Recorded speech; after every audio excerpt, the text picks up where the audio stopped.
ರಾಜಕೀಯದಲ್ಲಿ ಈಗ ಪಾಕಿಸ್ತಾನಕ್ಕೆ ಜಿಂದಾಬಾದ್ ಘೋಷಣೆ ಕೂಗಿದ್ದಾರೆ ಅನ್ನುವ ಆರೋಪವನ್ನ ಹೊತ್ತಿರುವಂತ ನೂತನ ರಾಜ್ಯಸಭಾ ಸದಸ್ಯರ ಬೆಂಬಲಿಗರ ವಿರುದ್ಧ ಬಿಜೆಪಿಯ ಹೋರಾಟ ಇವತ್ತು ಸದನವನ್ನ ತ್ಯಾಗ ಮಾಡಿ ಬಿಜೆಪಿ ಮತ್ತು ಜೆಡಿಎಸ್ನ ಶಾಸಕರುಗಳು ಹೊರಗಡೆ ಬಂದು ಕೆಂಗಲ್ ಗೇಟ್ ಬಳಿ ಪ್ರತಿಭಟನೆಯನ್ನ ಕುಳಿತುಕೊಂಡು ಈಗ ನೇರವಾಗಿ ರಾಜಭವನಕ್ಕೆ ತೆರಳಿದ್ದಾರೆ.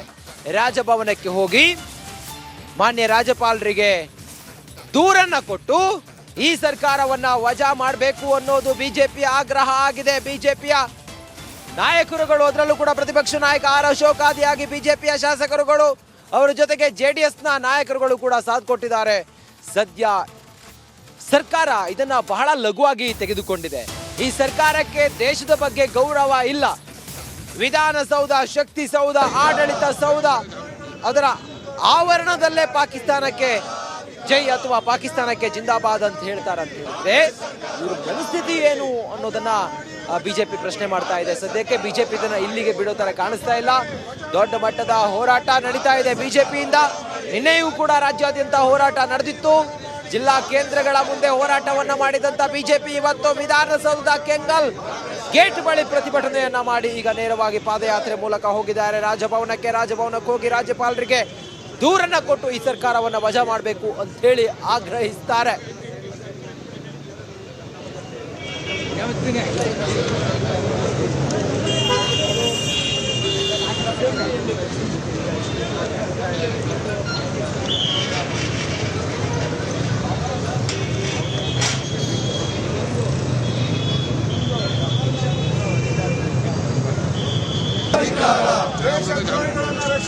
ಕಾಂಗ್ರೆಸ್ ಸರ್ಕಾರಕ್ಕೆ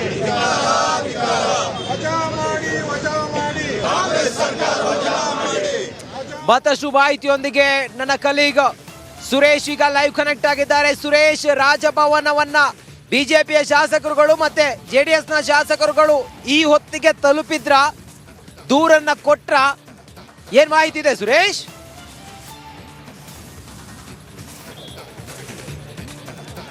ಎಸ್ ರಂಜಿತ್, ಈಗಾಗಲೇ ಕೆಲವೇ ನಿಮಿಷಗಳಷ್ಟೇ ಆಗಿರ್ತಕ್ಕಂಥದ್ದು ವಿಧಾನಸೌಧದಿಂದ ಕಾಲ್ನಡಿಗೆ ಮೂಲಕ ಘೋಷಣೆಗಳನ್ನು ಕೂಗ್ತಾ ಬಂದಂತಹ ವಿಪಕ್ಷದ ಶಾಸಕರು ಎಲ್ಲರೂ ಕೂಡ ಈಗಾಗಲೇ ರಾಜಭವನದ ಒಳಗಡೆ ತೆರಳಿರ್ತಕ್ಕಂಥದ್ದು. ಈಗಾಗಲೇ ರಾಜಭವನಕ್ಕೆ ತೆರಳಿ ರಾಜ್ಯಪಾಲರನ್ನು ಕೂಡ ಭೇಟಿಯಾಗಿದ್ದಾರೆ ಅಂತಕ್ಕಂತಹ ಮಾಹಿತಿ.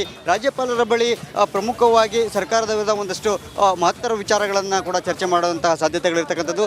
ಈಗಾಗಲೇ ನಮಗಿರುವಂತಹ ಮಾಹಿತಿ ಪ್ರಕಾರನ ಪಾಕಿಸ್ತಾನ್ ಜಿಂದಾಬಾದ್ ಘೋಷಣೆ ಕೂಗಿದಂತಹ ಆರೋಪ ಏನಿದೆ, ಇದು ವಿಚಾರವಾಗಿ ಶಕ್ತಿಸೌಧದ ಆವರಣದಲ್ಲಿ ಯಾವಾಗ ಈ ಸದ್ಯ ಆಗಿರೋದ್ರಿಂದ ಇದಕ್ಕೆ ಸಂಪೂರ್ಣವಾಗಿ ಸರ್ಕಾರ ವಿಫಲ ಆಗಿದೆ ಅಂತಕ್ಕಂತಹ ಒಂದು ಗಂಭೀರ ಆರೋಪವನ್ನು ಇವತ್ತು ರಾಜ್ಯಪಾಲರ ಬಳಿ ಮಾಡ್ತಕ್ಕಂಥದ್ದು.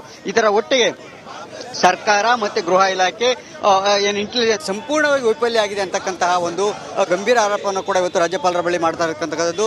ಜೊತೆಗೆ ಬಜೆಟ್ನಲ್ಲಿಯೂ ಕೂಡ ಕೇಂದ್ರ ಸರ್ಕಾರವನ್ನು ಕೇವಲ ಬೈಗುಳಕ್ಕಷ್ಟೇ ಸೀಮಿತವಾಗಿ ಇಟ್ಕೊಂಡಿರೋ ಒಂದು ಹಿನ್ನೆಲೆಯಲ್ಲಿ ಕೂಡ ಇದೇ ಎಲ್ಲ ವಿಚಾರಗಳನ್ನು ಕೂಡ ಇಟ್ಕೊಂಡು ಸಂಪೂರ್ಣವಾಗಿ ಅಂದರೆ ಸರ್ಕಾರ ವೈಫಲ್ಯವನ್ನು ಯಾವ ರೀತಿಯಾಗಿ ಹೊಂದಿದೆ ಅನ್ನೋ ವಿಚಾರವನ್ನು ಎಲ್ಲವನ್ನು ಕೂಡ ಇಟ್ಟು ಇವತ್ತು ಸರ್ಕಾರವನ್ನು ವಜಾ ಮಾಡುವಂತೆ ಆಗ್ರಹ ಮಾಡೋದಕ್ಕೆ ಇಲ್ಲಿ ಪ್ರಮುಖವಾಗಿ ಇವಾಗ ರಾಜ್ಯಪಾಲರನ್ನ ಭೇಟಿಗೆ ಮುಂದಾಗಿರ್ತಕ್ಕಂಥದ್ದು. ಬನ್ನಿ ರಾಜ್ಯಪಾಲರನ್ನ ಭೇಟಿಯಾಗಿ ಈಗ ಹೊರಗಡೆ ಬರ್ತಾ ಇದ್ದಾರೆ.